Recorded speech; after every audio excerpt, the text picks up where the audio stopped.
Hey guys, and welcome back to a new video, and we are back with Sims 4. This time, we are doing Rags to Riches, and I'm going to attempt to record all of this. There might be like random clips of just complete silence, but I cannot help that, unfortunately.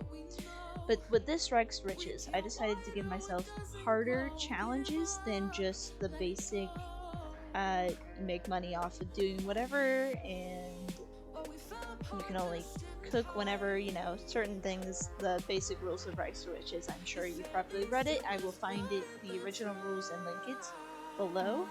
If you're interested in my rules being written out, let me know, because I'm still creating them as I'm going. Once I reach the final part that I did, I'm going to continue on.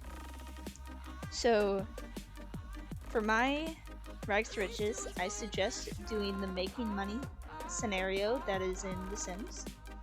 If you don't want to use cheats, obviously. If you don't mind using cheats, then go for it. But don't use any cheats that cause you to make more money, because there's just no point in the challenge in that way.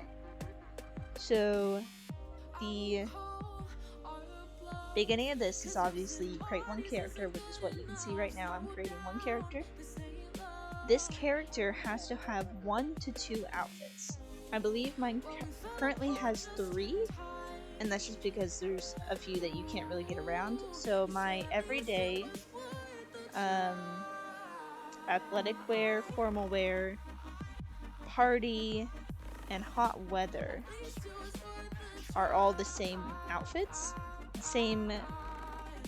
I just gave her a dress, like a basic dress, you'll see it here in a bit, and then I gave her shoes.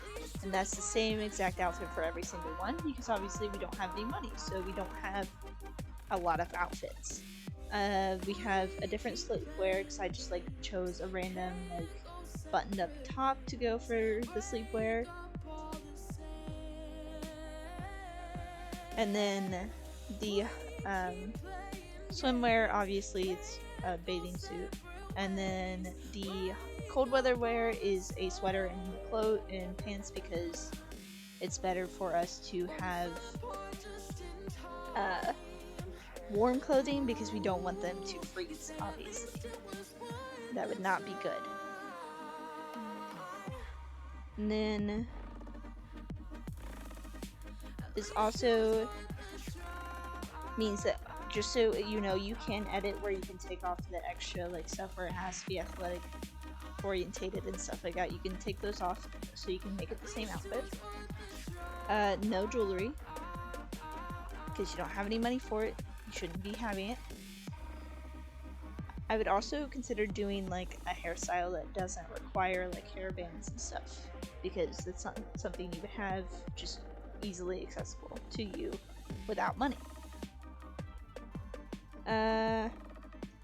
So you can start on any piece of land that you would like. Doesn't matter what it is. It's probably going to be a starter one, because you end up with starting funds until you get into the game anyway. But there can be no building on it. Any aspiration and traits are allowed. I am using the Renaissance Sim aspiration to get the quick learner bonus trait. And then I have just random traits that I figured would be the fun for the story and best for the things that I want to do in this challenge. And feel free to give them any likes and dislikes that you'd like to add to give it more depth to your character or make it easier to do certain things. So the beginning of my challenge is that you can only fish at the beginning. That's the only thing you're allowed to do to make money. So anything you catch while you're fishing, you can sell in your inventory. But that is all you can do until you get enough money to buy a seller's table, which you will need City Living and Jungle Pack have a seller's table, I believe. So those you can have to do this challenge. You will need it a little farther down, that I explained in the first actual episode of this. So I'm not going to go fully into it, but at the beginning of it, you can only sell whatever you get from fishing. You can eat whatever you find. If like another sim cooks something, obviously you can go over and take it, but you cannot cook on anything until you have the ability to cook yourself.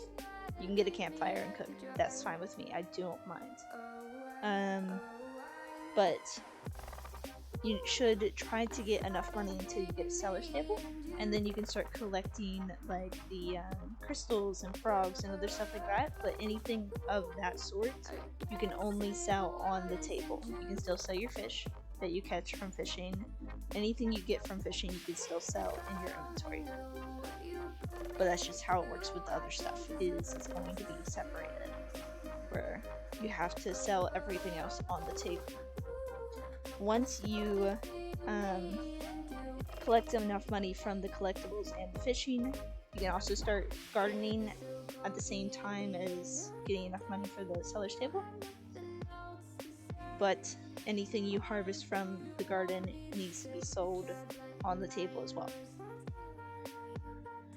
But once you have enough money from the collectibles to buy an easel, collectibles, fishing, you can still do fishing. I'm not telling you can't do that anymore. You can still do everything the same.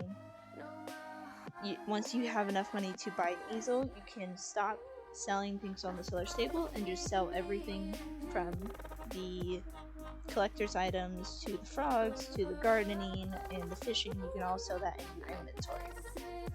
But once you get the easel, your easel and the paintings you get from that, you can only sell from a seller's wall. I don't actually know what it's called. I just call it a seller's wall. You get it from City Living.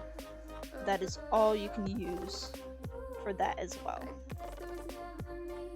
And that's pretty much the beginning of my challenge. I explained it better in the first episode, so let me know if you guys want to see more about this challenge. I am adding more and more stuff. I currently have like 15 rules, but I'm planning on adding more because I think it's just fun to give the extra challenge.